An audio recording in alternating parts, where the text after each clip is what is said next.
everybody. I'm here with Blanche this morning. It's a Sunday morning, and Blanche just got home from church.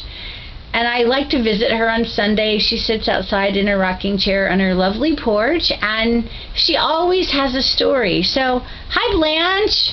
How are you? Hi. Would you like to tell the story of the Goslings? All right. It's my favorite story.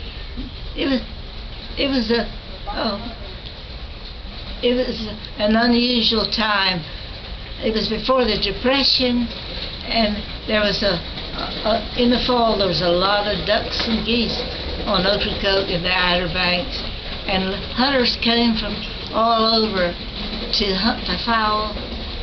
And so in the summertime, my father, after the grass started growing, my father would turn the decoys, the live decoys, turn them out and let them go out and find grassy spots where they could get grass. So one of the females made her nest down not far from Stringer's Point. So the male goose always stayed close by, and you didn't dare venture near because he would fly right at you. So anyway, someone told my father down near the store that he thought my father's goose was hatching. So he came home and said to my mother, I think I better go down there and see, and if they are ready, I better take care of them, bring them home.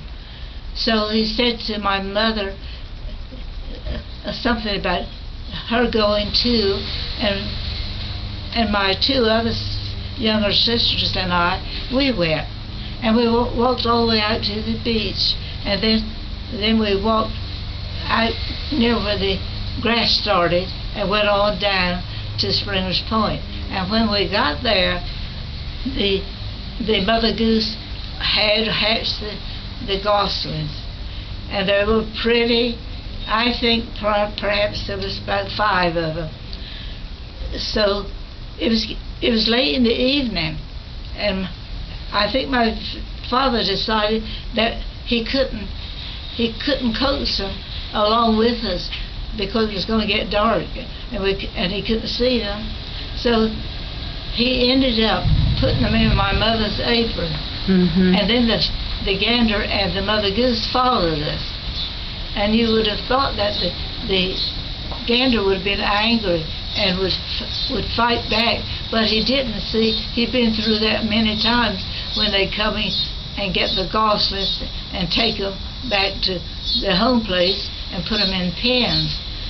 So in the meantime, coming back, the moon, it was near the full of the moon, and the moon came up and started shining. Beautiful night, and there we were walking on the edge of the beach, and the grown-ups geese were following us. So we came on home, and my father took care of them. He had a pen where he kept them when they were at the house. So he put them in the pen, and we children, we wanted to handle them, but that wasn't the thing for us to do. So anyway, by then it was getting time for us to be in bed. So they ushered us off to bed soon afterwards.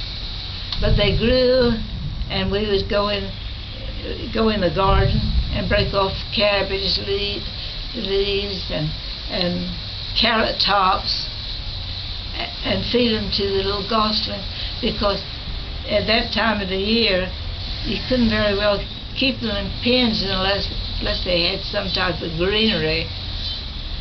So anyway, they grow up, and by the time that hunting was ready to start again, they'd be big enough. I think they would sometimes use them, for in the hunting group.